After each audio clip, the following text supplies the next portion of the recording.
showtime. Woo, woo.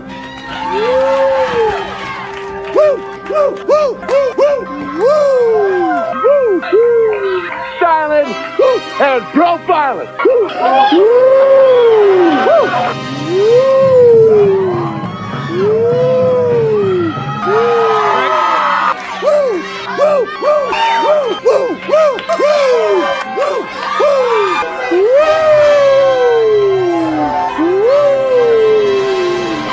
it's live and in color. Woo! Welcome to the Mafia Sports Report on the Buffalo Fan Base Network. I'm your host, Tommy, to the highest degree, to the TOP from the 313. And by my side is my main man, my toucan Sam, the one they call the Apex Man, Mr. Mikey. Happy Monday to you, brother. And happy Monday to all of Bill's Mafia. Happy Victory Monday. Oh, that is right. Happy Victory Monday. And that's 2 in a row, baby. And by the way, we are now 5-2. And do you know what, Mikey? Do you want to know what's going to put a smile on your face and a lot of Bill's Mafia's faces right now? Give me some. Okay. So the Jets, the Dolphins, and the Patriots have a combined record of 5 wins. So yeah, that's should put a smile on your face, because yeah, they got a while to go to catch up to the you want to hear something funny? The AFC East champions. Yes, go ahead. The Dolphins fans are starting to get a little Tua returned. Oh, I know. AFC East better be on alert. Tua returned. Oh God. Here we go. I listen. They gotta hope for something. I get it. You know what I mean? Like they're praying for a miracle at this point. It's kind of like the Jets and what they're doing over there in that dumpster fire. How they're just reaching for this anything to save their season. Yeah, Dolphin fans are. Listen, I will say this: they're going to be better than what they've been. Clearly, right? They are getting their starting quarterback back, but they were having a rocky start to begin with Tua as the starting quarterback. So, guys, like, did you want to go back in time and watch the game when you guys played week 1 against the Jaguars, week 2 against our Buffalo Bills? With Tua starting, it wasn't pretty. So I hate to tell you guys this, but the results may not be what you are wanting or expecting. So, hey, it's not my problem. It's not Mikey's problem. It's not Bill's Mafia problem. It's Dolphins' problem. So you guys worry about that. We'll worry about us. All right, Mikey, let's get to us. Before we get to us, you want to go around the league? Yeah, let's do it. Around the league. Let's start with tonight's games. Mike Evans just dropped a touchdown because he yanked his hamstring all the way. Oh. Like in his hands in the back of the end zone, fell out as he was grabbing his hamstring on the ground. Yeah. Was he out for the game? Oh, God. Yeah, he's been out for a while. That was bad. Oh, no, Mikey. Why are you bringing us this bad news? It's around the league, brother. I'm just telling you what's going on. We're gonna have to change. We're gonna have to change this segment. It's gonna have Mikey's to be Downer. Yeah, Mikey's like Downer report or something of the week. All right, go ahead with the more bad news. Come on, bring it more. Ayuk tore his ACL and MCL. Oh, God. Anything else, Mikey? Any more bad news? Yes. Go ahead. Debo is hospitalized with pneumonia. What is going on here? What else? Quarterback Jalen Daniels is week to week with ribs. Oh, God. DK Metcalf has a grade 1 MCL sprain and is week to week. Oh, no. Obviously, we know about Deshaun Watson ruptured his Achilles. Oh. The Bucks place cornerback Dean on IR. Oh, The Chiefs, Juju Smith-Schuster, and their backup tight end Watson are going to be out versus the Raiders already for next week. Mikey, killing me. Anything else? Yes, a couple positives. MVS has signed with the Saints. Whoa! MVS got himself a new home. MVS all right, good for you. Good for you. And then Tua has returned to practice. Whoa. Tua's back at practice, guys. Tua's back. Tua's back. Watch out. So I just went on about a 3-minute diatribe about all the injuries around the league. My God, that was terrible. Do you think Tua should wear that protective Guardian cap? foamy? Yeah, Guardian cap. Right? Why not? Anything that he can do. Tell me, you got any other stuff? Rory, welcome, brother. And Rory, I didn't take your comments that egregious. We're good, brother. I get what you were saying now. Tommy told me about it. We're all good. That's only for the bad news. Mikey's bad news segment is that sound effect, buddy. Or the good news. Good news, he gets it too, which is rare. He doesn't give us often good news around the league. The big bodega. What's up, guys? I see you. I see MVS New Home, Louisiana. Yes. Let's see how many footballs he drops while being there, or let's see if he actually does good. Spears Network. This is if he gets any. Right, that's true too. This is Spears Bills Talk, other channel, I guess. Okay. Tua's back on time for another butt whooping. That's true. That's right. He's gonna get it. He's gonna get it in 2 weeks. And Roy, thumbs up. From the comments yesterday in the post game, I agree with you in the fact of he should have had a day like that. I think I was more excited because there's been a lot of times our D-line should have had days like that and they didn't. The fact that we actually had the day when we were supposed to have the day was really nice. He changed his channel. Spears Talk is now. Oh, okay. Spears Network. Gotcha. All right. Hey. Now we know. It's like that. I wish I had that little half the battle clip. Now we know. Woo. G.I. Joe. Yeah. Woo. Thanks for that, buddy. So yeah, everyone go over there and subscribe to him. He's a good dude. All right. So Mikey, 5-2 now. There wasn't a lot of talk today on the Buffalo Bills, right? I don't tend to really listen. I go on YouTube more than anything because I want to hear like more local, more like podcasts like like Buffalo Plus and Locked On Bills. So I did listen to a few of those, but I do like to hear what like Colin has to say. Some of my, I guess, favorite national media guys, and there wasn't a lot out there. Most of the talk today was on the Deshaun thing and on the Jets, of course. And what else? Dominated the talks this morning. The Jets. They're a New York team. They're going to get that. I get it. You know what I mean? But they're not. They're a New Jersey team. Well, New Jersey team. Sorry, but they're a New York media, whatever. Von Miller will be back. Yes, week 9. So that's a good game for him to be back week in. 8. No, week 9. I thought. I could be wrong. Go check. Because we just finished We just finished week 7. So yeah, so he's out against Seattle, and then he's back. And that's week 9, correct? Yeah, that would be week 9. You're right. Okay, cool. All right. So Von will be back then. But I will say this though, he'll probably be a little rusty, right? Because I don't think you could practice. I could be wrong, but while you're suspended, I don't think you can come to the facility. Nope. But I could be wrong, right? Am I right on that? You can't come to the facility. Okay, so not at the facility. I wouldn't expect him to come out the gate like running, right? Like he's gonna probably be a little rusty. So I wouldn't expect this, breakout game for him week 9. But who knows? You never know. It is against a Dolphins team that is struggling. Offensive line has some issues there, so maybe he gets a sack.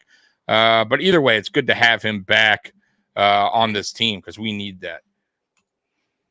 Roy, G.I. Joe is live streaming right now on YouTube. There we go. Hey, Mike, knowing is half the battle right there. Right. Let's see here. We need to make another trade. I listen, I don't know if we need to, but I think we will. Mikey is on the fence with that because it is Brandon Beane after all. He doesn't really like to do trades. But he did mention it that he would be willing to do it if it's something that fits the team, right? Like it makes sense.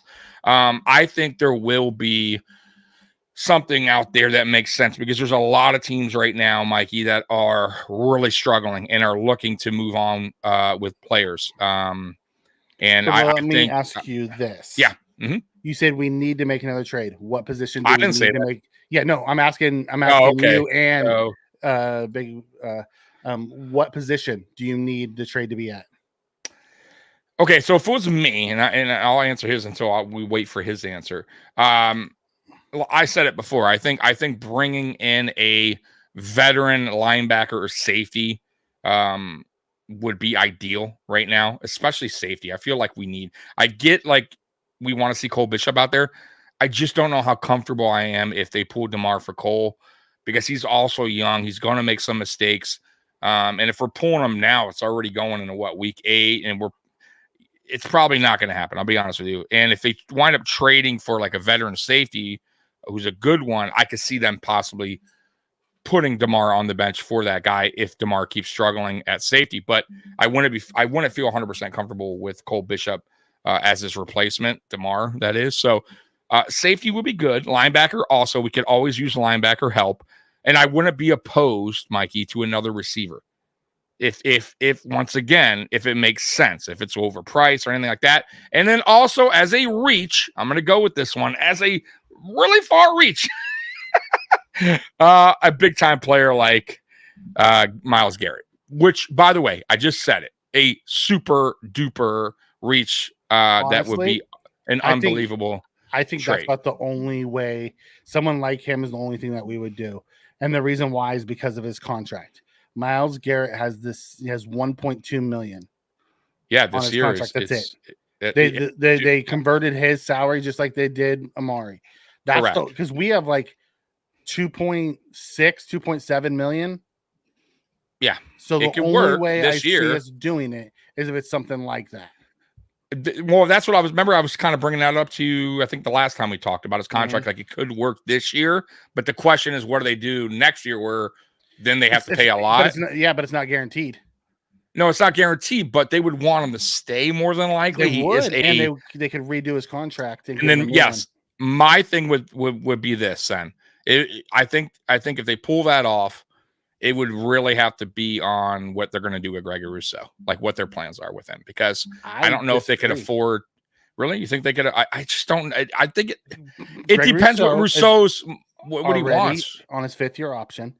Here's the thing: if we brought something like that in, that almost guarantees Vaughn's gone next year.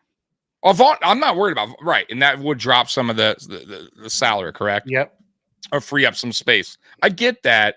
I'm just still throwing the Gregory Rousseau thing out there because I don't know what he will want. You know what I mean? And I don't know if Bean will feel comfortable if he gets an offer somewhere else where it's way higher, right? Like just throwing that out there. Edge rushers trying to get paid. You could keep Myles Garrett on his $19 million next year, and let Vaughn go and offset it that way, and then pay Gregory. And after, because next year Greg's already has his locked in on his 5th-year option. What would you be willing to give up? I'd give up a 1 for Myles Garrett. Yeah, I'm just asking. I would probably give up a 1 this year and a 3 the following year for him. Myles Garrett's a game changer. He's a game wrecker, game changer.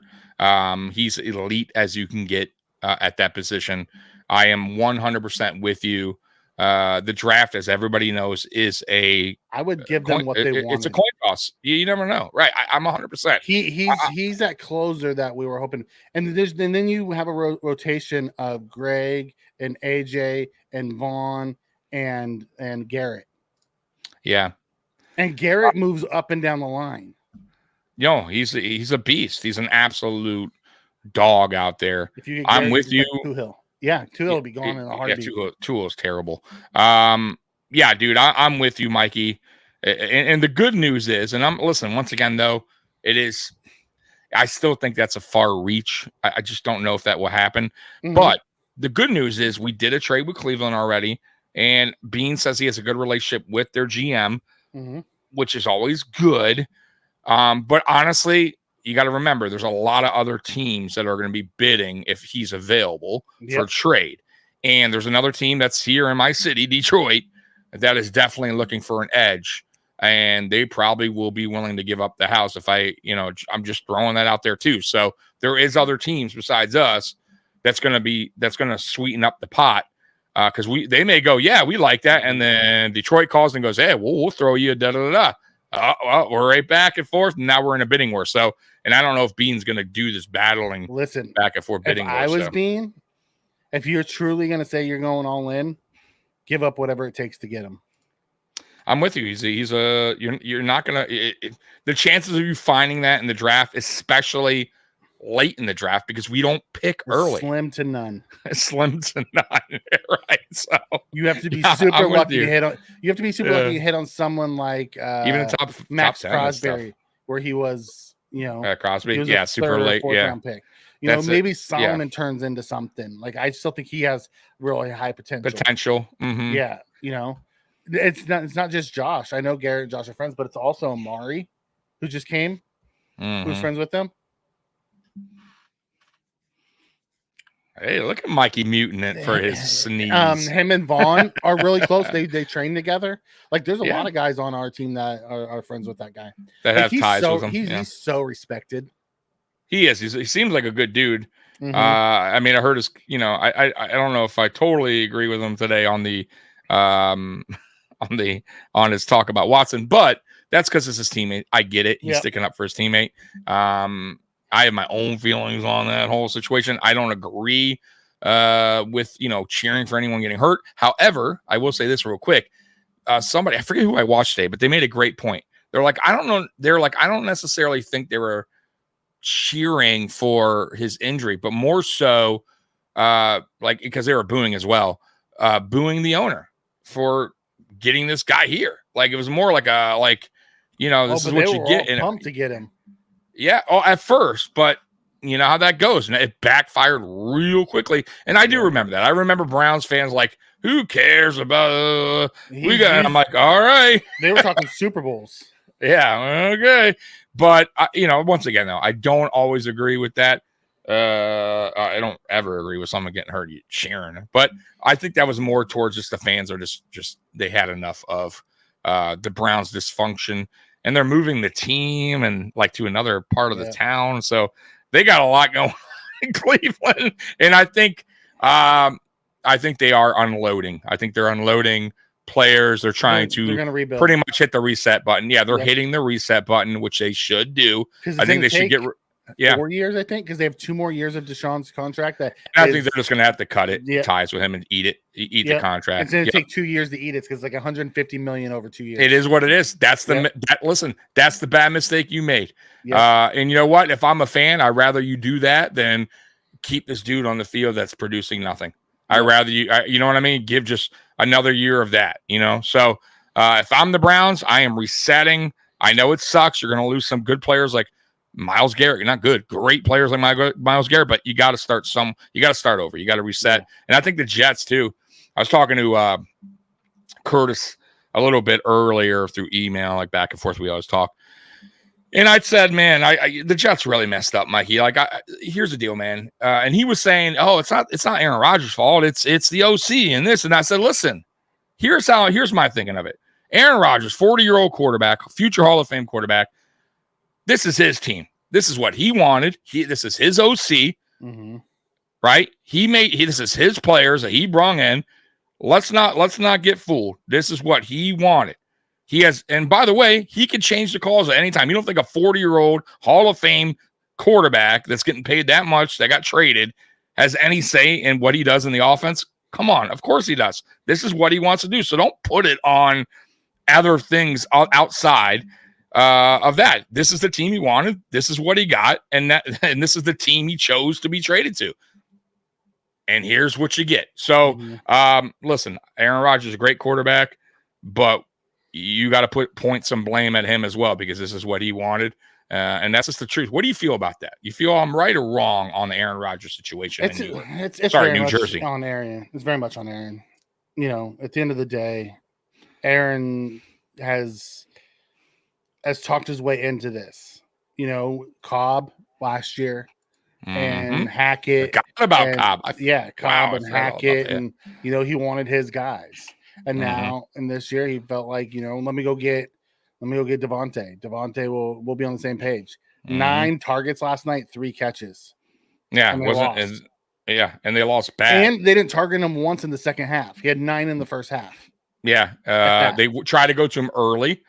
wasn't too good.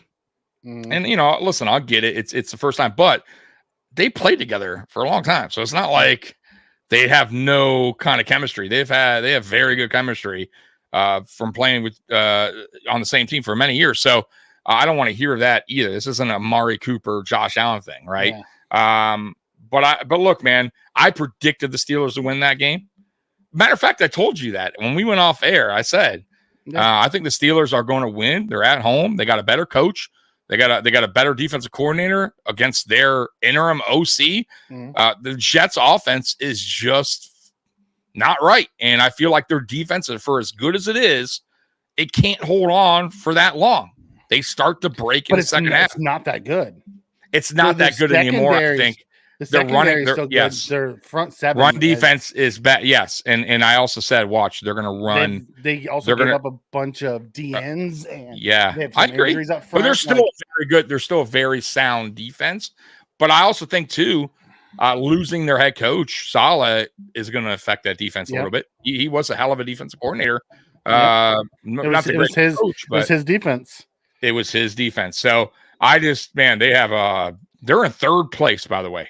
I mean, they're behind the Dolphins. Like, that's just sad, bro. Robert comes in and says, I laughed today because last week the national media was saying the Jets are still going to win the AFC East. They were going on a run. They got Devontae. It's over. The Bills had their chance, and they blew it. Oh, yeah. Isn't that funny? And now they're like, oh, my God, enough's enough. Right. Except Barton. The old linebacker for the Jets. He thinks Rodgers is a top 3 quarterback. He said he can't name 3 quarterbacks that are better than Rodgers right now. Nah, you are a hater of anybody who's not a Jet. Yeah. Then nobody's gonna have, even Jet fans are going, shut the fuck up. Right? like come on, man.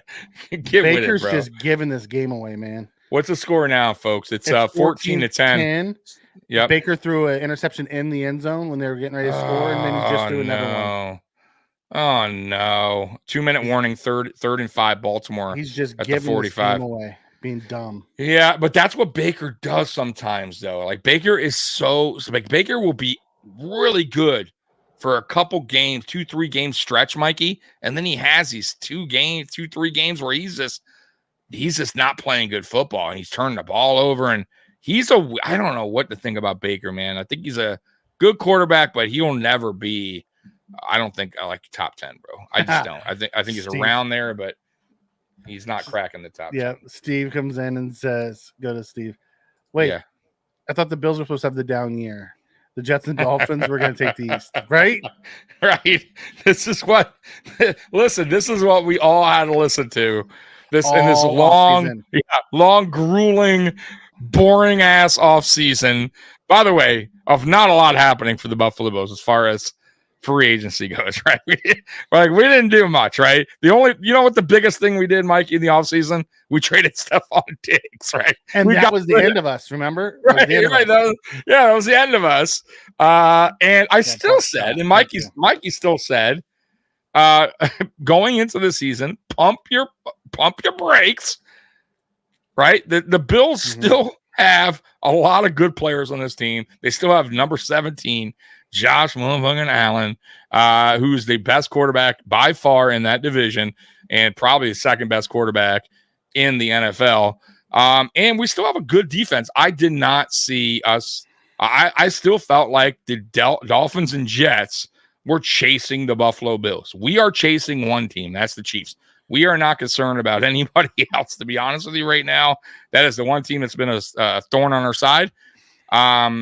And I just didn't have faith in the Jets, bro. I still felt like the Jets were one of these teams that just can't get their shit together. And I don't have faith in the Dolphins either with Tua. I had a feeling that, that the injury would happen. And I hate to be that guy, but it did. And they weren't playing well to start the year anyway. So it's a dysfunctional thing there. I don't think their GM lasts over in Miami, which that means they're going to reset over there as well. Ooh, I don't see that. He's been there for like 25 years. Greer's going to go. I think Greer's made some horrible decisions. I think he has something on the owner, man, because he's still he may, because it is weird. He should have been gone a long time ago. He should fire him though. You know, like honestly, he's made some poor decisions. Go ahead. Yeah, Robert comes in and says, I feel Amari is a better fit with the Bills than Stephon Diggs. Not sliding Diggs in any way. I like Diggs. I do too. Yeah, speak on it. Here's the thing. I think Diggs was really good for the Bills over the last 4 years. He fit that offense. Absolutely. Diggs didn't fit this offense, and he proved it last year as down the stretch as Diggs got phased out of the offense. What we needed was something different. Amari Cooper's, ability to win one-on-one, win some jump balls, contested catches, those type of things, back shoulders, that is Amari's game. That's not Steph's game. Steph's a route runner that will get 3-yard separation, get it, and then every once in a while he'll break one. But that really wasn't his game. Amari actually fits this group. Yeah. Bean talked about it, how he's trying to put together, like a basketball team, have point guards, have shooting guards, have small forwards, have power forwards, have centers. Mm-hmm. Amari was that missing piece of, the guy who can go out there and command, attention, also beat man-to-man coverage. Right now, that's what everyone's doing. They're just playing us man-to-man. They did that yesterday until Amari started beating them, and then they had to stop. And then as soon as they stopped, you saw everyone else starting to eat. Yep. I'm with you, Mikey. I think he brings a different game than Diggs did. Mm-hmm. He's just a different overall player and what his skill set is. And we're not knocking Diggs. Diggs was excellent here. We couldn't ask for, honestly. He had the best 4-year stretch of the Bill ever. Exactly. As far as what he produced on the field, I can't complain. I really can't. Now, he made some drops at the end there, but overall, he produced. Okay, we can't lie about that. The numbers don't lie. However, he started, obviously, we all know what happened down the stretch, and he wasn't fitting into this new offense, and he knew that, and it was time to say goodbye, and that's okay. Now with Amari Cooper, the dude is a absolute pro, been around for a while now, 30-year-old. He's not super old, but he's consistent. His numbers don't lie either. 1,200 last year, 1,100 the year before. I don't see him dropping or losing a step over the last 2 years because his numbers, once again, don't lie, and he hasn't played with the greatest quarterbacks, and he still puts up good numbers, kind of like Eric Moles when Eric Moles was dealing with shit quarterbacks here, and he still produced, and that tells me a lot, right? If you could produce with bad quarterback play, you are a hell of a player in my book. And also, that dude, what I like too, and it's already showing, Mikey, and literally in 4 days, he's been here 5 days. You could already tell the wide receiver group is picking his brain. Guys are already, understanding what he brings to the table. Keon Coleman, look, for his biggest game, there's no secret why. Come on, Amari Cooper's on the field. Amari Cooper probably helped him out a little bit during the week when at practice. It all happens for a reason. So I just love the addition of Amari Cooper. I think he brings a lot as well. He's not a me guy. He's a team guy. Like I said, man, he's not going to go. You're never going to see that dude go on the sideline and rant and rave in front of his quarterback. Throw anybody under the bus. You're not going to worry about him in the offseason talking trash. That's what I like about him the most as well. So what I hope, Mikey, and I said this in my video today, I really hope that Josh and him develop, on and off the field relationship. And Josh, when the time comes, tells Bean, hey, I would like this guy back. Yeah, because honestly, Bean, I'm not saying Bean's going to do it because Josh says it, but it's going to help to get that from your star quarterback, that recommendation of bringing him back. I think the biggest if he wants to be back. Yeah, and I think the biggest piece goes to kind of what Trek is saying right here. His ability to mentor Keon Coleman. Yes. Is going to be one of the biggest pieces too. Because if Keon really does, like Robert's saying, where he breaks out and becomes one of those big guys, gets close to something like that, then I feel like, at the end of the day, that's going to play in Bean's favor too. It's like Bean's like, I need this guy for 2 or 3 more years. He's 30. It's okay. It's okay. Keon isn't on a big deal. We got him for 3 more years after this. You could be paying Amari while Keon's coming on, and then pay Keon. Exactly. And while Keon is benefiting, and benefiting from the fact that he has exactly. It's kind of like, honestly, like when we brought Vaughn in, me and Mikey said the same thing. It's kind of like the Vaughn situation. Yeah, we might have paid a little bit more, but we were getting more than just what he did on the field. We were getting a guy that is these other guys, these young guys in the room, like Gregory Rousseau and all these other guys at Oliver, all these guys are going to benefit from a future Hall of Fame player. And honestly, I feel like they have. I really do. So, see, AJ has changed. AJ Epinesa, absolutely. He has gotten better every year Vaughn's been there. You've seen his pass rush repertoire change as well. Yes. He's gotten better and better. And I think that is because Vaughn was in the room with him. I believe so too. They all talk praise him high, and he has his camp and everything. Like, dude, like I'm telling you guys, even though it sucks he got hurt and all that and all this stuff going on now, but he still brought that with him when we signed him. So we did win a little bit on that signing. I'm not going to totally hate that signing because of all the. He's also has 3 sacks this year. Yeah, and he started off great in 4 games. So I'm not going to hate on that. So so with Amari, man. We'll see what he does to finish out the year. Obviously, Brandon Bean will keep an eye on that. And, but I think that connection is going to start brewing. By the way, too, did you see the touchdown, that Keon helped him on that? I guess it was an audible or change at the line. Keon said he knew the play. He was just confirming what it was. Yes. Confirming it was. Yes. And I love Keon's. What do you say? Like, I'm not going to get fined for something. What do you say? I'm not going to get fined for helping him out or giving him tips or something like that. I'm like, Keon's funny as hell, man. He is funny. Yeah. Did you see the Diggs Alexander thing? Diggs against the Packers. He's by himself. I told you about that. Remember that? I thought I was talking about that. Yeah, it was crazy, man. He was not stopping. Did you hear what Diggs said afterwards? He's like, I'm never the bigger man. Really? Of course. Well, that makes sense. All right. He's like, I'll never be the bigger man. Right. I mean, yeah, that kind of makes sense. I mean, to be honest with you. So.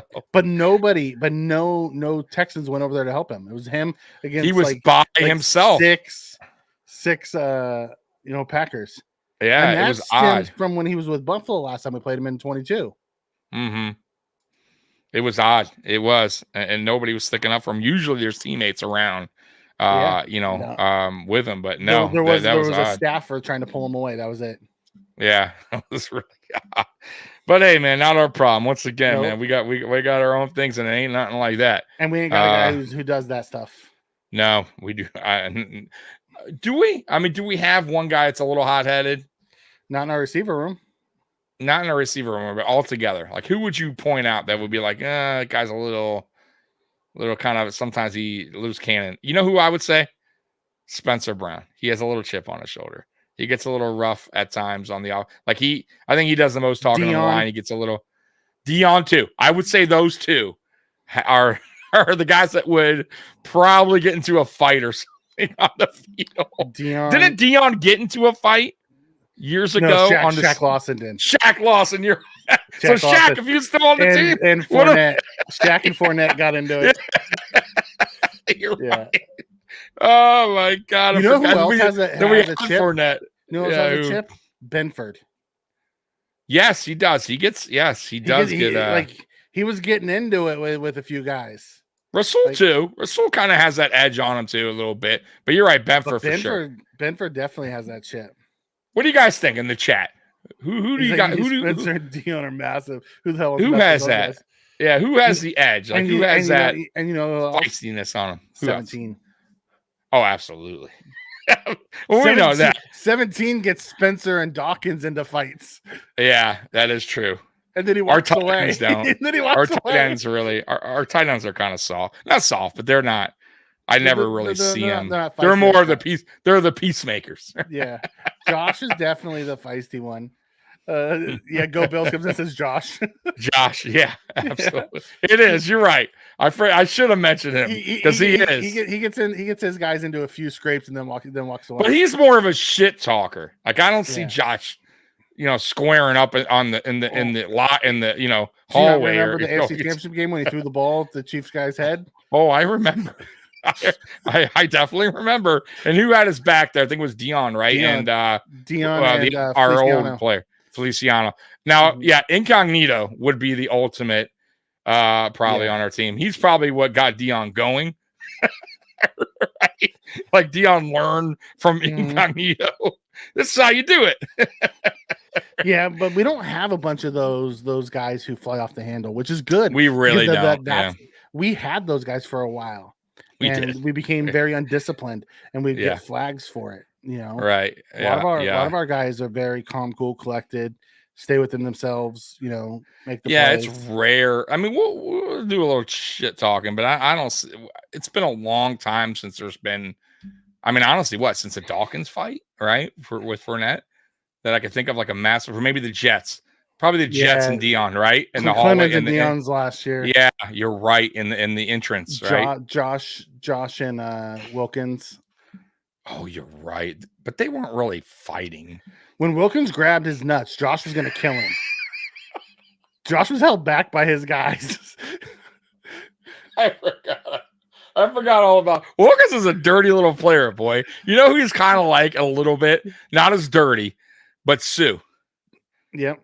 Sue just knows how to get under your skin. Like he was a hell of a player. You wanted him on your team. You did not want to play against him. No, like, dude, I would take Sue in a heartbeat. Years ago, like if he was, had us playing at that level, he was just you'd have to be worried about him getting kicked out because he would stomp onto your head. I mean, like he would never get away with. Our Hainsworth was the same way. Yeah, you never get away with that stuff today, man. You'd be suspended multiple games. Oh God, yeah. Nowadays, you don't get away with any of that stuff. I mean, Bill Romanowski was the ultimate guy. Oh, good Lord, he's the ultimate cheap shot artist. Yeah, he really was. Oh my God. Yeah, I saw that. Samantha Irvin left. I don't really watch wrestling like I used to. Once WCW went out of business, buddy, that was it for me. That was it. So let's get back to Bills, man. Let's get back to Bills. Mikey, you want to do the good, bad, and ugly? We can do the good, bad, and ugly. All right, so let's start it up. The good. The bad.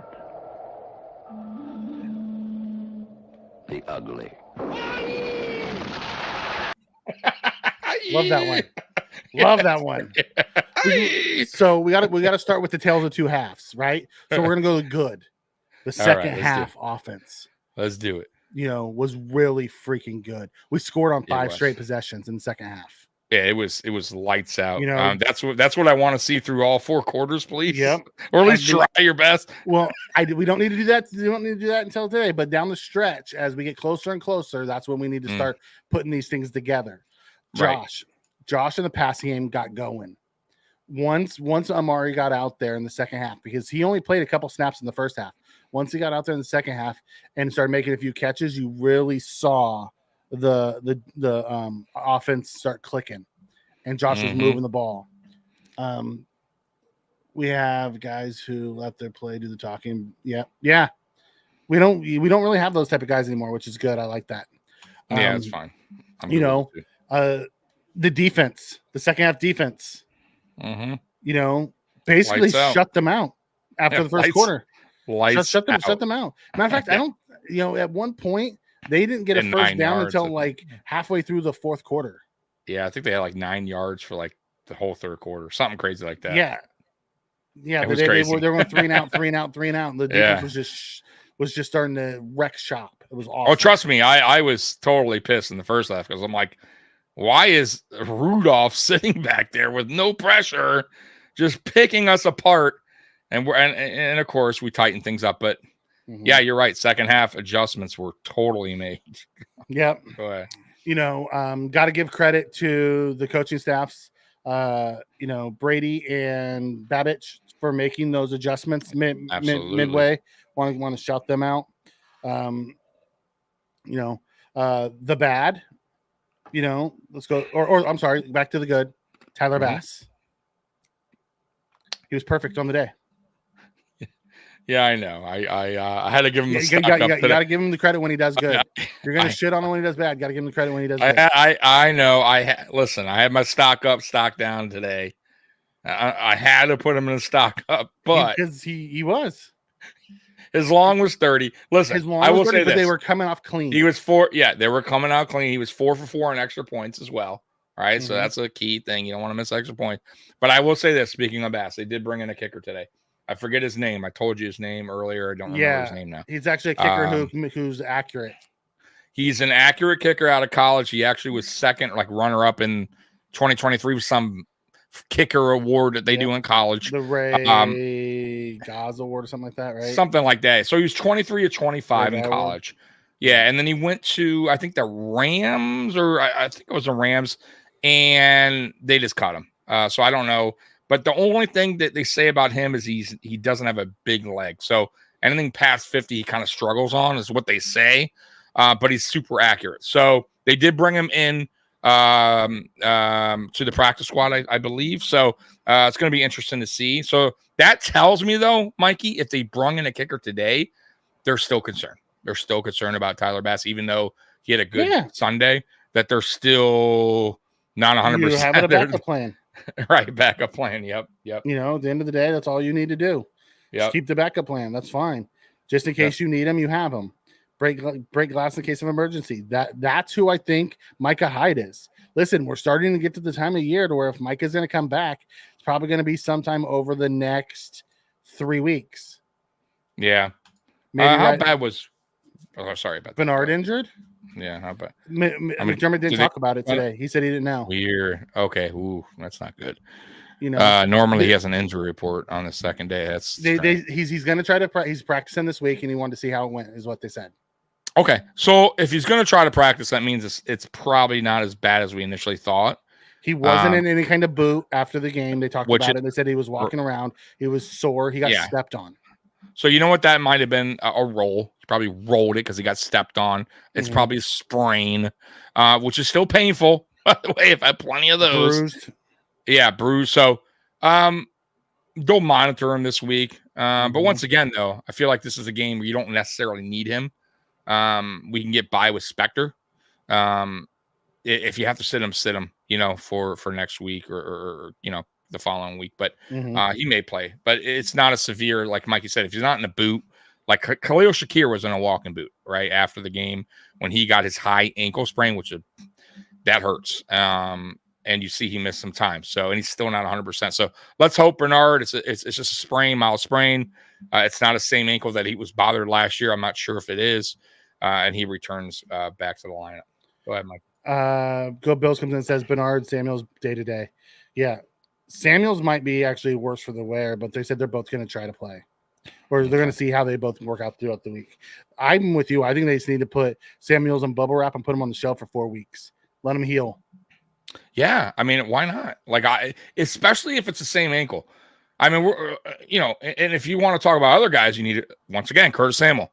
Put him on the IR 4 weeks. There's no reason.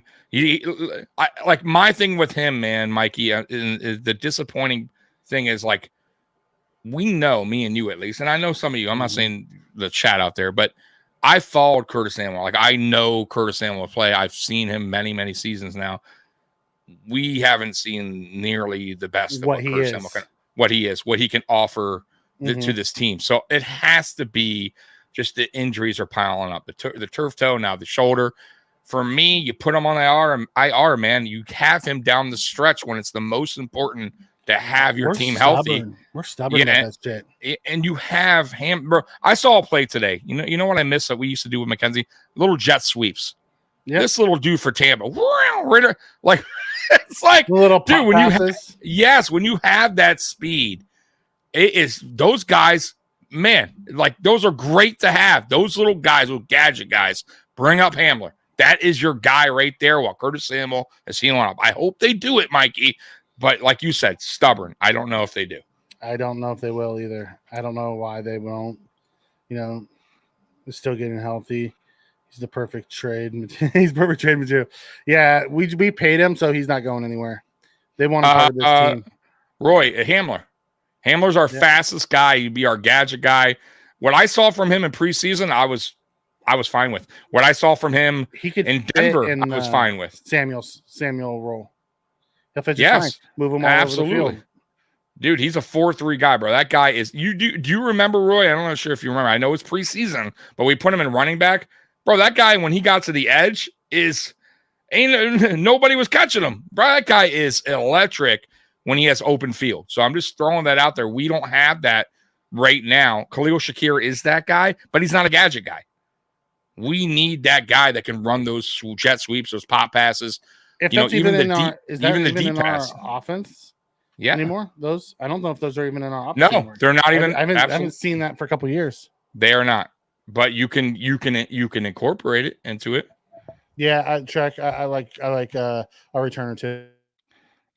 Oh, that dude is bro. I talked about him today. He's you got to keep him around, bro. We have him under control for the next 3 years. Yeah, under control as long as you if they give him the money, he's here to stay. Yep. We have the rights to him. Yep. Go ahead, Mikey. Okay, where did I leave off? I forgot where I left off. I left off. We're still on the good. Right? Yeah. We said Bass. Yes, Bass. That's where. Yeah. We got on the Bass thing. Yep. Go ahead. Yep. So after Bass, I went through the coordinators. I went through Bass. I went through the offense. Went through the defense on the good. That was the good. The bad is our slow starts. I did not like our game plans going in, and I don't. I want to preface this. I don't know if it was the game plan or the execution. Whatever it was, wasn't working. And they took a long time to make the adjustment. I didn't like that. I thought that was bad. We need to find out how to make those adjustments earlier to get us on track earlier in the game. We did it on defense because after the first quarter, they didn't score again. But on offense, we need to find a way to make those adjustments faster. Yeah, I agree. Especially you can't be doing that shit against better teams. Because against the Titans, sure, they have a shitty ass offense. You can kind of afford to come out the gate like we did and still bounce back because their offense is just not good. But against a Ravens team, against a Chiefs team, against 49ers, when we play them, you get behind too much, it's going to be an uphill battle against a team like that. So I agree with you. You cannot. We got to figure that out. What's the problem? And really, it's both sides of the ball because our defense is also doing the same as the offense, which is a slow start. They're giving up points quick. They're letting teams drive down on the very first series with no problem. I don't know if you noticed that, but it's not been an issue on teams' first drives. We got to stop that. The defense has to come out the gate a little bit stronger as well. Was it Frankie's comment? Yep, I got it. Said I'm still not comfortable with play calling on offense. More play action. Josh under center. Run if it's working. Eating clock. Stop the shotgun and the passing. Listen, Josh is averaging like 21 passes a game. We're not passing that much. Now we still run a lot of shotgun, but that's just the way our offense is designed. Mm-hmm. You're not going to get more under center stuff. It's just not who we are. It's not how it's built. It's not what Josh likes. Josh isn't comfortable like that. Yeah. He likes to be in the shotgun. So at the end of the day, we're just going to have to roll with that. Yeah. But the passing, I actually want to see more of it because sometimes I think we get too predictable with the runs. I'm with you. I think they're trying to force it sometimes a little bit more than they need to, just to kind of like, hey, we're going to run it. Like this is what we are now. Go with what works, right? Go with what the defense that you're playing against, their weaknesses. If their weakness is the pass defense, you attack them through the air. If their weakness is run defense, you attack them on the ground. It's pretty simple. And sometimes we don't go with that. Sometimes we go the opposite way, which it drives me nuts. It drives me bonkers.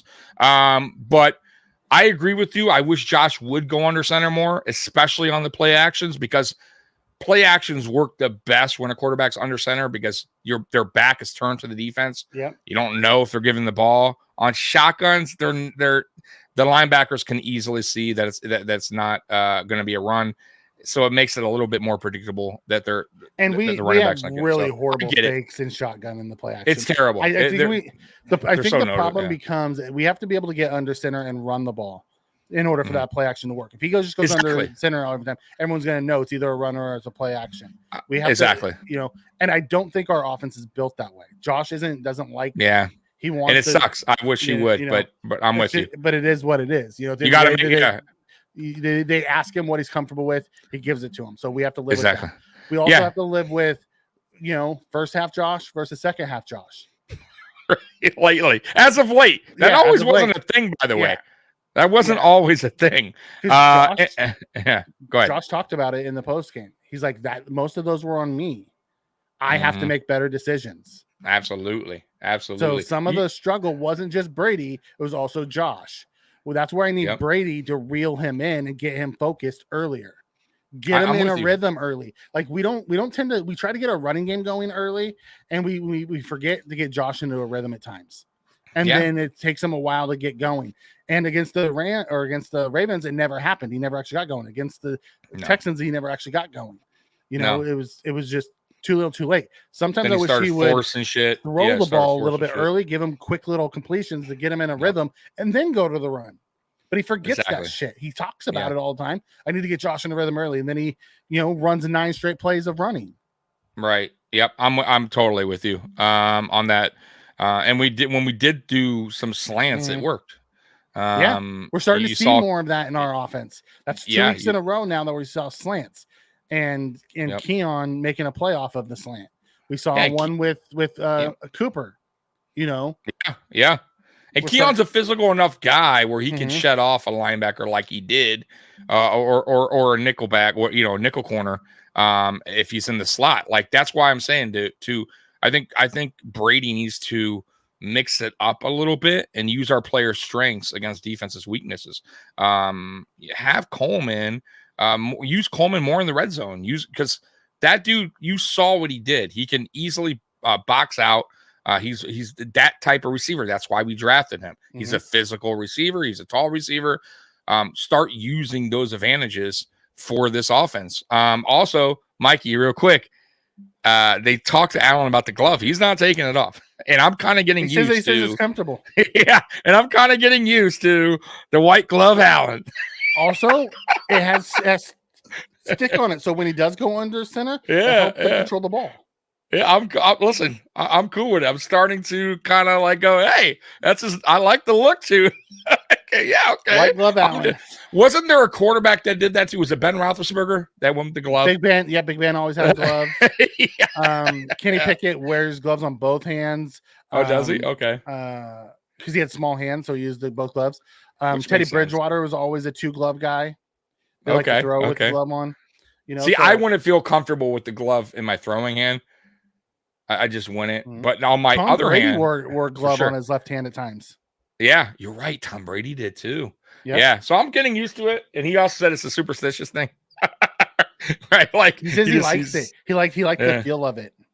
Then hey, also, rock it. It has a pad on top. It's probably nicer for him when he goes down into the piles and stuff. He has that pad on top of that hand now. Frankie saying McDermott needs to keep his hand on pulse with Brady. I want McDermott nowhere near this offense. I was just about to say it. I want one. Listen, he did that with Dorsey. He did it with Dable. I want him nowhere near that offense. No, like stay far away. I know you want that, and it does. It kind of makes sense if we. In theory, it makes sense. Theory, right? If we had a coach that knew anything about offense, this guy doesn't even know clock management. He's definitely not going to make any difference with the offense, and what he has to say is not going to work. Probably, and I'll be honest with you, I think he did have a lot to say with Ken Dorsey. I think that was what he wanted. I think Ken Dorsey absolutely changed from what he was the year before to in 2023. It was a totally different offense. Say what you want. That offense was not what you saw when Ken Dorsey took over in 2022.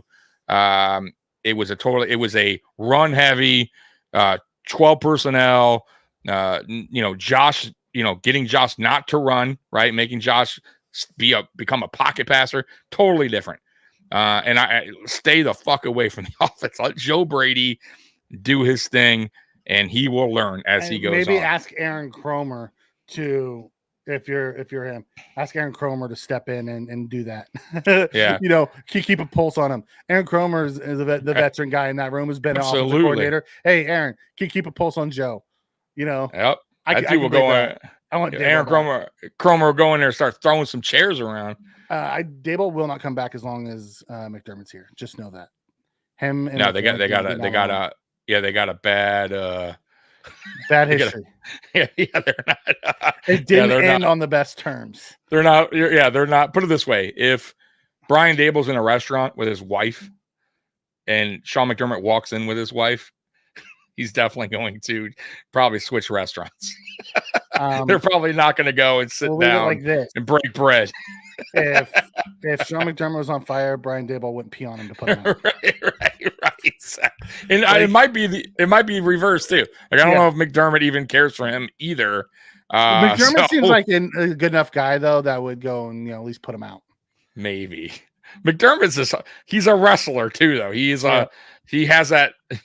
I'm a dreamer, Frankie. It's okay to dream, brother. That's what we're here for. Tough little guy. That's what we're here for. And I don't mean to crap on your dreams. Yeah. At the end of the day, I don't mean to crap on your dreams. But that's what you'll get a gig though. He'll get a gig somewhere as an OC. I don't know if somebody will give him. I don't know if anyone will give him a gig right away as a head coach, but I could be wrong. I thought Ken Dorsey wasn't going to get a gig right away as OC, and he sure did. So who knows? Who knows what that? What back happens. to the bad. Yeah, go for it. So we had first half Josh.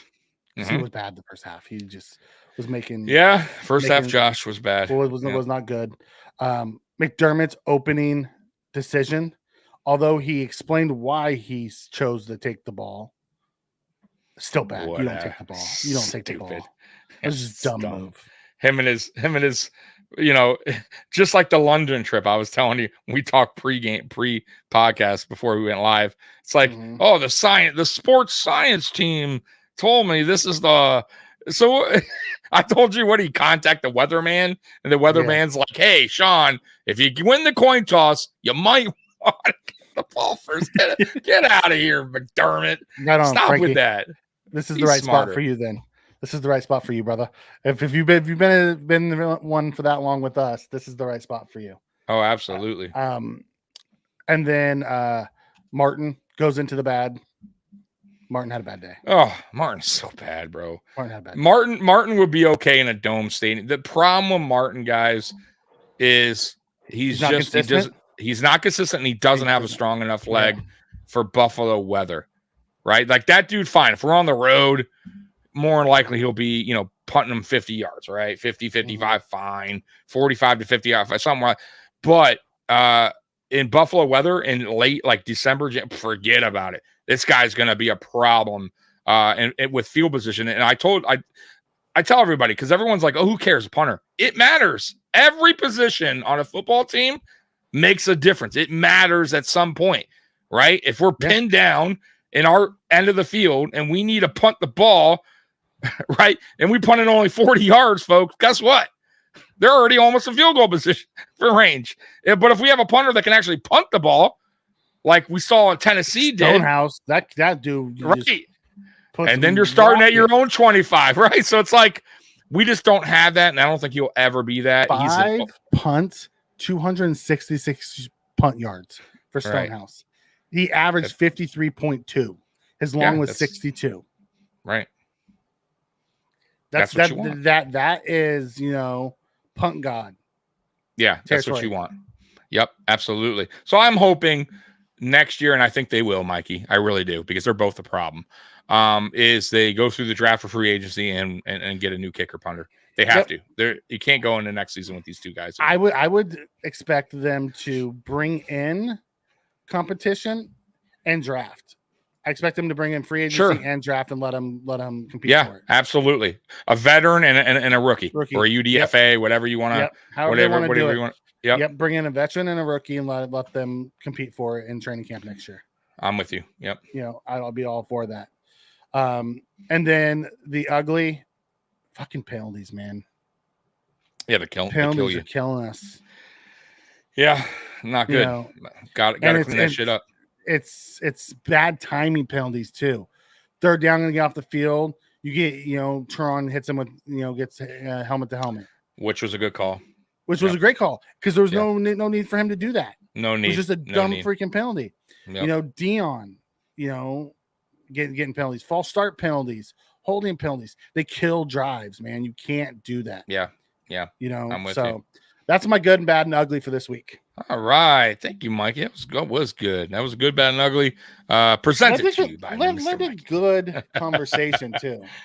Yeah, it did. It really did. By the way, I'll tell you guys the scores right now. It's Ravens up 20-10 in the third quarter. They just scored another field goal. Matter of fact, Justin Tucker kicks it 65 yards. Oh no, that was the kickback. I thought it was 65. 52. I'm like, holy shit, he kicked 65. It was 52. That's still crazy. He had a 50-yarder. I was looking at 65. It was like 52. That was a kickoff. He had missed his last 9 50-yard kicks. Yeah, he was struggling up to this point. So, but I do think his time is starting to run out.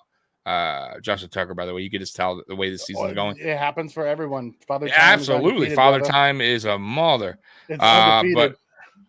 But I wouldn't trust Tyler Bass 52, so that's still pretty good. You know who's kicking him for Tampa Bay? Chase McLaughlin. He was in camp for us last year. Oh, you're right. Yeah. I forgot about him. Yep. He's doing well for Tampa Bay too. Yep. Oh, by the way, Cardinals are up 7-3. Chargers, man, what is up? Chargers are such a weird team, bro. I don't know what to think about them anymore. Beginning of their rebuild, really. I get it, but they're just so weird team, bro. Herbert's 9 of 12. He's only allowed Herbert to throw the ball 12 times. Yeah, I don't get it. I don't understand. But hey, who knows, man? It is his first year with that team. Maybe it wasn't JJ McCarthy. Maybe JJ McCarthy can throw the ball, and it's just Harbaugh doesn't throw. It could be. He is old school.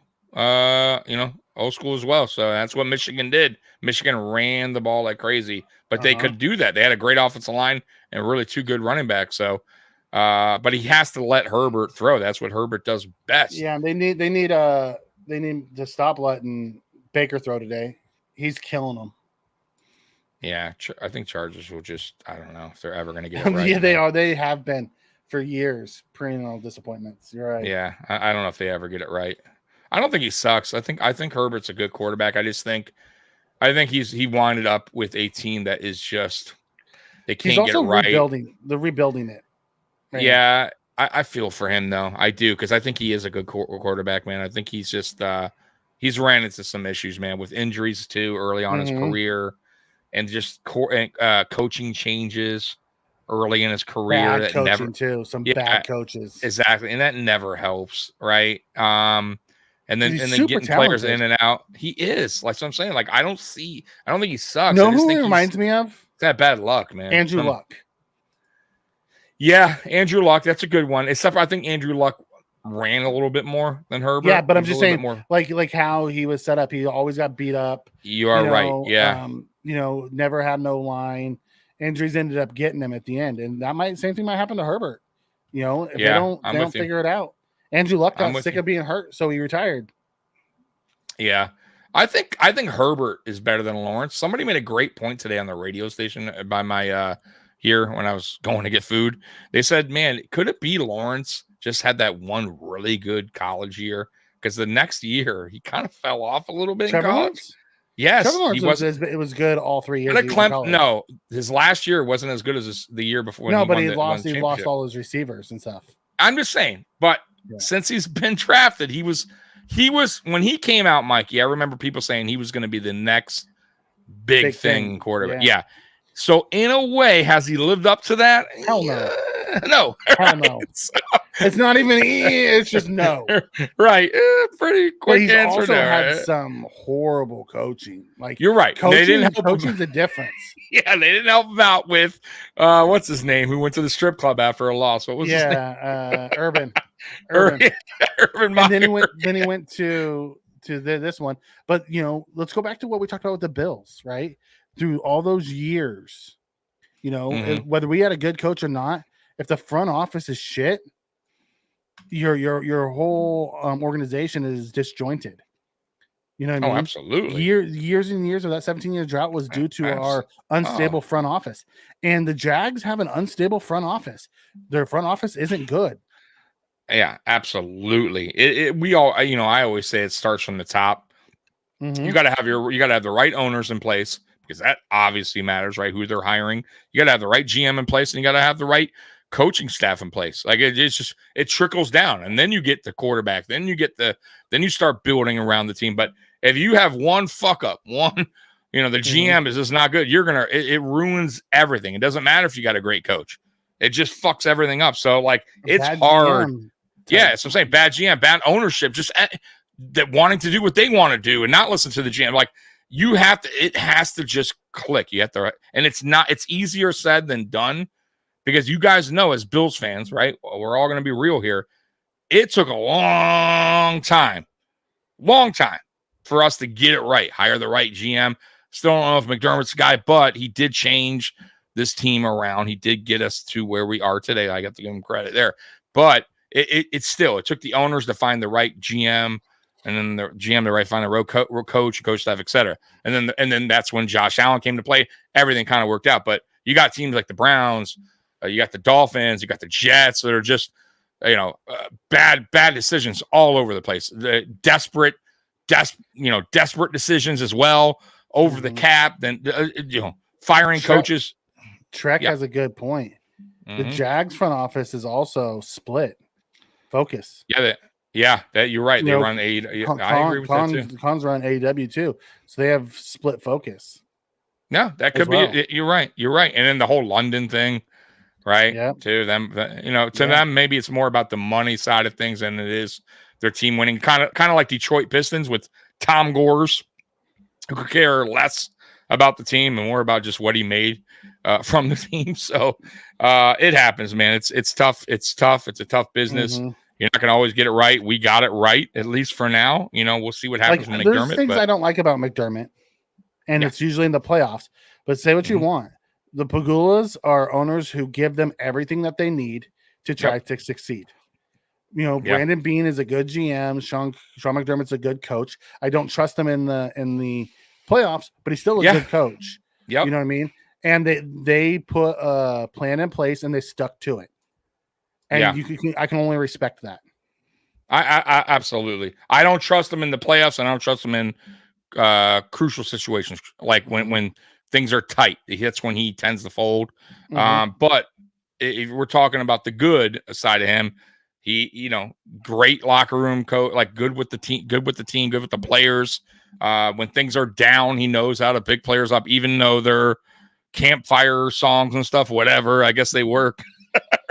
Listen, players keep coming back after they go somewhere else. Apparently, I think it's funny, but they think it's good. So I don't. Hey, whatever the players like, I'm on the outside. I'm just commentating on it. So, but yeah, he knew he definitely was a part of this rebuild and the reason why we are where we're at today. So you have to give him that credit. Absolutely, I'm with you on that. So okay. All right. Anything else for tonight, or is that it, man?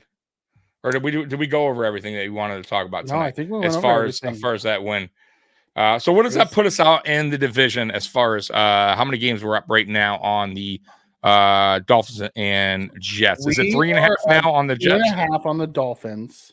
And 3.5 on the Jets, correct? And 3.5 on the Jets. Okay, and then we're way ahead of the Patriots, so we're not even going to talk about them. Yep. So, we are 5.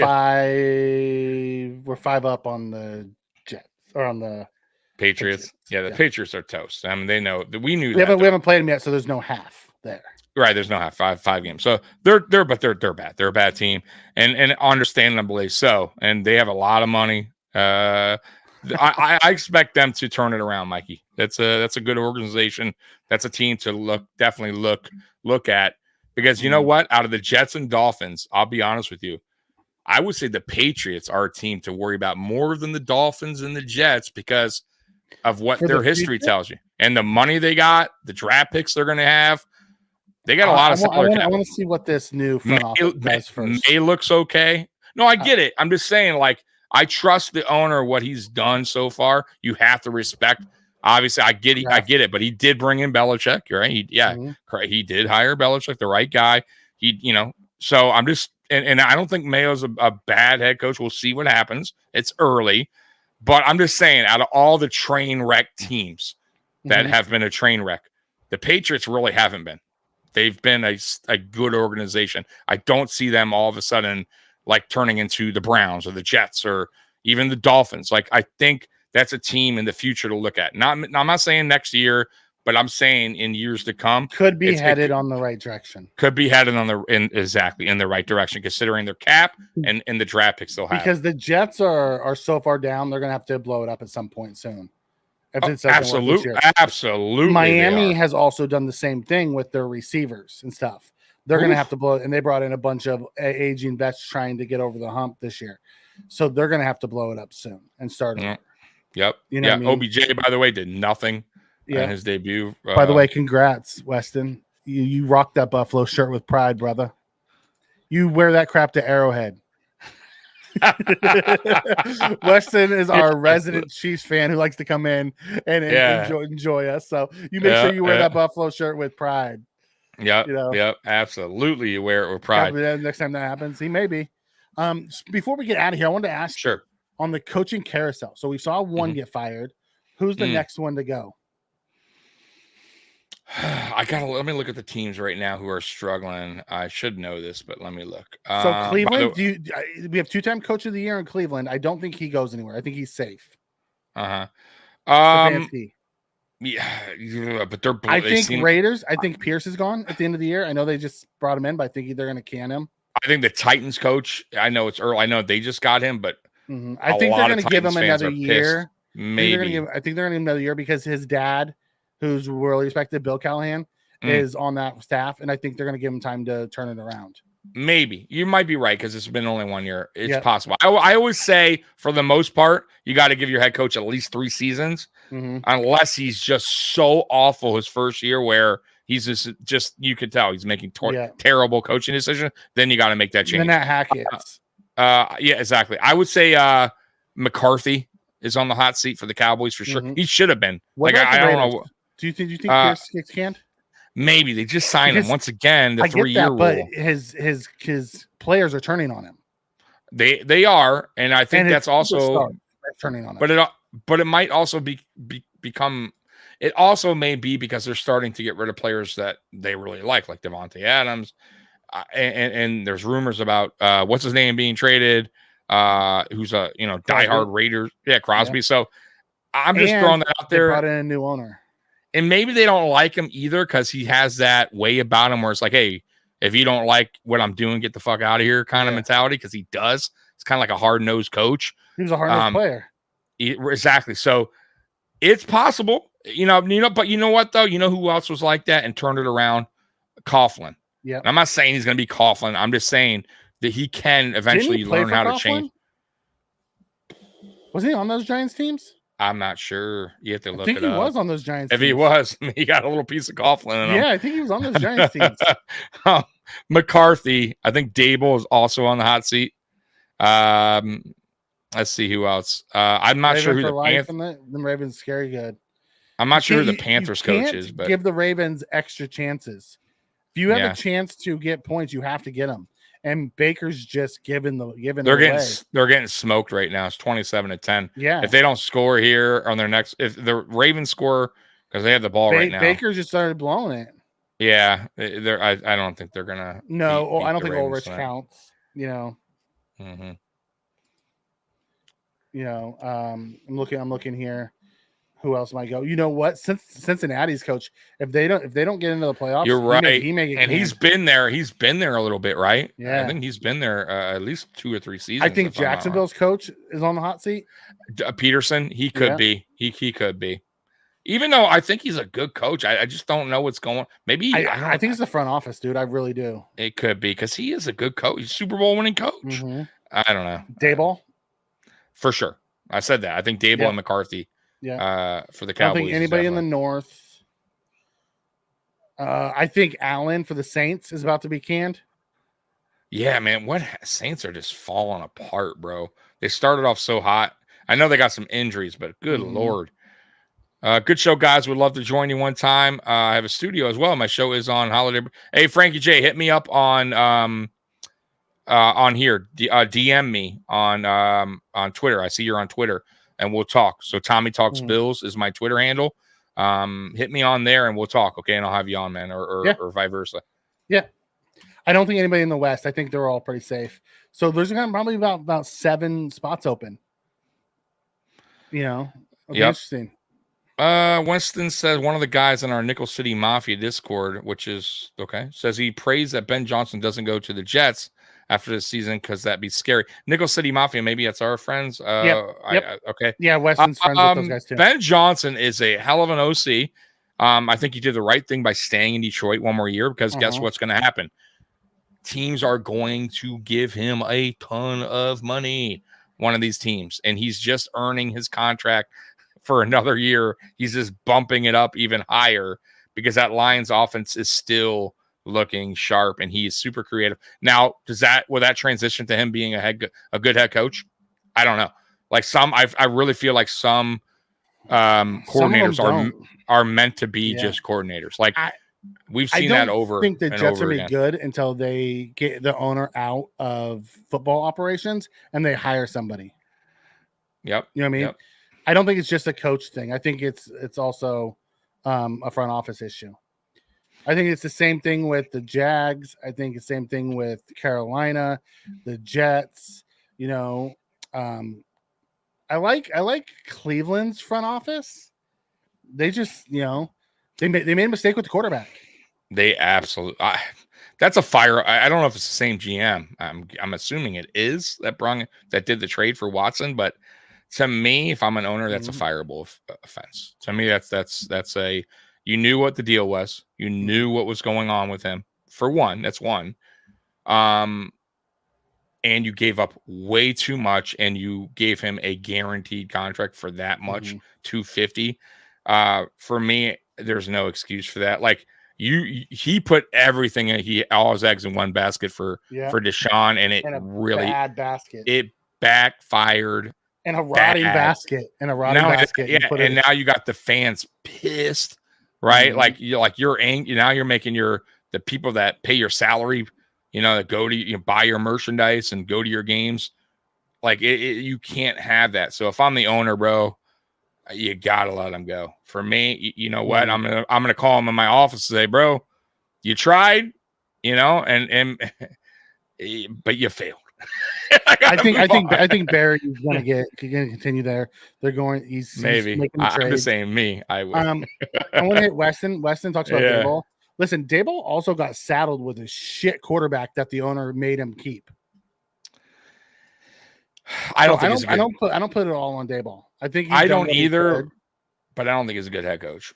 I don't think Daboll or Joe Shane is going to be there much longer because I really think Belichick's going to end up in New York and he's going to have control.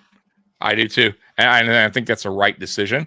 And I think Joe Shane comes back to Buffalo.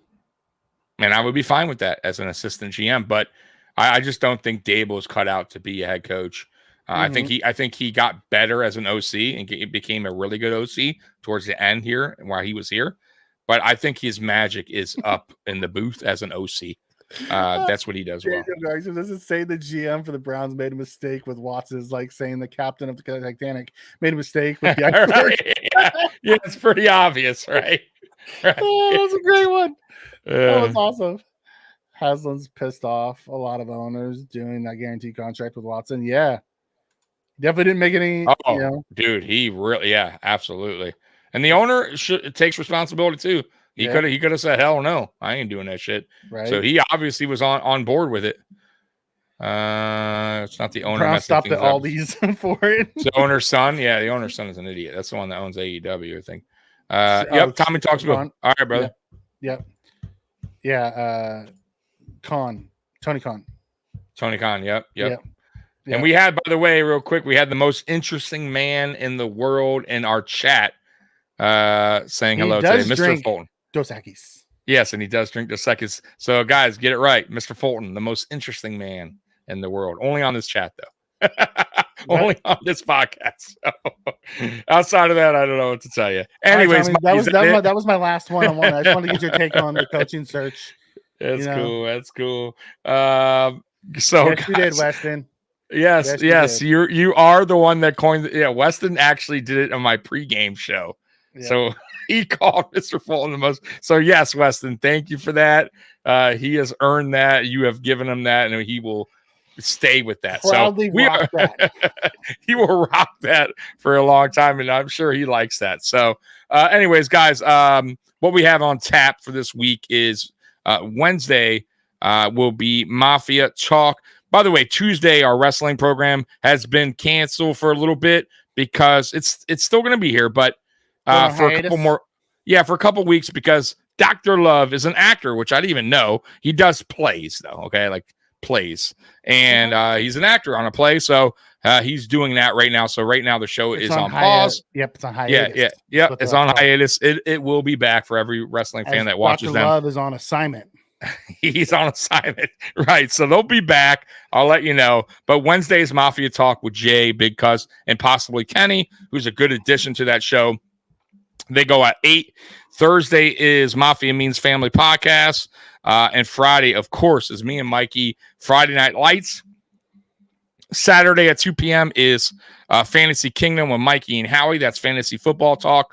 And their show's been doing really well as of late. So, we've been having a lot of fun. Yeah, so the chat's been great. Yeah, the views, the people, a lot of everything. Good banter. Absolutely. You guys have been picking up, man, as far as growing on the channel. So that's awesome. And then AFCE Shakedown at 4:00. So that's the lineup for the week. But the best thing to do is subscribe, hit the like for this show, hit the notification bell, and all that good stuff. Your boy Bateman that you were talking about is having a night. Bateman. Is he? Yeah, he's having a night. How's his night going? Talk to me. Let me get there. I'll tell you how his night is going. I think he's caught a second touchdown. Let me see. Bateman is 3 for 113 and a touchdown. Nice. Okay. Why is he my guy? I don't even know if I picked him up. You talked about him last week. There goes Derrick Henry up the sidelines for a touchdown. Jeez, I might not even picked him. Did he? Oh, Jesus. Oh, he didn't get in the end zone. Went down to 10. Well, he will. So yeah, the Ravens are about to score again and just end this game. So, thank God. They're up 27-10, about to be 30. Oh my God, he took that from like the 5-yard line down to the 10-yard line. Yeah, he's a beast. And who said we don't need him? Anyways, we're out of here. Oh, by the way, real quick, we did forget to mention one thing. I didn't really go over, and I totally forgot about it. The addition, the draft of Ray Davis. He has been. Oh my God, Ray Davis! How did I forget Ray Davis? I have no idea. He should have been on my good. Yes. How did I forget about Ray Davis? That guy has just been yes, fantastic. Head down and runs hard.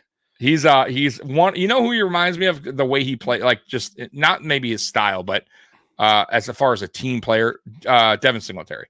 Right? He's not saying, "Hey, give me. I want more." Like he's just going with it. He's going whatever the team needs him to do. He's going in there, and I also like. That dude brings a different just different element to the running game. Like that guy comes in and just he runs between the tackles really well, bro. You know who he runs like? Fred Jackson. He does. You're right. He's not as I can see that. He's not as tall as Fred, but he's physical. Is a lot like Fred's game because he's also got really good hands. You know, you would find Fred 50 yards downfield catching a ball too from Josh. Yeah, absolutely. Yeah, Fred. Once again, Fred Jackson was a team guy. Like he's like, all right, you're gonna draft a running back. I'll be RB2. Like he never was that guy to like complain. He just went in the game when we needed him to, and that's why he was here a long time. So I'm with you. I just think that was a great draft pick. Matter of fact, I told you guys look out for Ray Davis this year. He's going to start taking some carries away from James Cook. Because he brings a different kind of style to the offense, the way he runs, physical between the tackles, and he's showing that. James Cook was a no-show in the second half, guys. And Ray Davis was a no-show over the whole game. You're right, pretty much. Yeah, you're right. I mean, outside of his first touchdown run, he really didn't. You're right. Didn't do much. I'm with you there. So yeah, out of his touchdown, he didn't. 2.3 average. Yeah, something like that. It was terrible. But we were going against a good defense. I get that. That line is for the Titans is that's tough to run through. But Ray Davis did his thing. So got to give Ray Davis credit, and you also got to give Joe Brady credit for playing Ray Davis. You know what I mean? For not just continuing to stick with James Cook throughout the game. going with more of the hot hand, who was last week Ray Davis. So I hope they continue that. Christ. How do you not guard him? Wait, He's left Andrew all by himself in the end zone. Oh, man. 34-10 now, guys. How do you not guard Andrews? And we're not even – it's still 2 minutes left in the third. Yikes. They're just getting smoked. It is what it is. Lamar Jackson, 15 of 20, 260, 4 touchdowns. Oh, man. He's having himself a game, man. So we're going to hear all that talk tomorrow about you. Matt Collins, great blocker. Oh, excuse me. Nobody mentions that. Gotta give. You want to know why no one talks about Matt Collins being a great blocker? Because he struggles separating. And I don't care about my wide receivers being good blockers. I care about my wide receivers catching the fucking ball. Yeah, listen, man. I told you my feelings about Matt Collins. I like Mac. He's a wide receiver 5. He's a wide receiver 5, and I still don't want him involved in the offense much. I think he's a good special team. Yeah, I think he's a good special teams player. I think he's a good teammate. I think I also think he brings a lot of good positive energy. Oh, me too. I like him on our team. So there's a lot of good. Yeah, I'm just saying there's a lot of good. Wide receiver 2 role. Like, he doesn't need to be seeing 7 targets, 8 targets a game. But if you saw that game, he was targeted once. So, and I'm okay with that. And I'm totally okay with that. So if he's out there just to block, if he is out there, cool. And I'll give him his dues every game. Tricks. Be ready for that tomorrow. Oh, absolutely. That's why I don't. Once again, that's why I don't watch the national media, because they're gonna kiss that dude's ass tomorrow, all week. Not even tomorrow, all week. So who cares? Honestly, the MVP thing I could care less about. Aaron Rodgers got back to back and didn't even go to Super Bowl, right? So just throwing that out there. It doesn't. I know it's a good achievement for the player, but the ultimate goal at the end of the day is one thing. It's a Super Bowl. That's it. Well, yeah, I get that. But for the player, No, I mean, for the player, yes, having those are what you need to get into the Hall of Fame. I think so, but there is certain players that didn't have a lot or none that's been gotten the Hall of Fame. Because Josh also isn't going to the Pro Bowls, so he's not getting credit for any Pro Bowls. I get it. The Pro Bowl is such a choke, but I understand. I get that, but that's all resume. No, I get you. I understand, but at the end of the day, though, like, his numbers won't lie. Doesn't matter a Pro Bowl. It doesn't matter if you got any MVPs. At the end of the day, he's in the MVP race every year. Yeah, at the end of the day, they're going to look at what he accomplished, and hopefully he does get a Super Bowl, and I think he will. Mm-hmm. And that will be it. Okay, so that's that talk. Anyways, guys, we're out of here. Bills Mafia, right. You guys rule. Appreciate all of y'all that were in here. By the way, once again, I'll say it one more time. If you guys are watching us on Twitter, because a lot of you are, go over to Mafia Sports Report, subscribe to the channel, because we do a lot on that channel, videos, live, pretty much content daily. So if you're not subscribing, you're missing out. And Bills Mafia, we love you. And as always, go Bills. We're out of here. Peace. Yeah. And Mikey had to throw that one. Go Bills. Peace.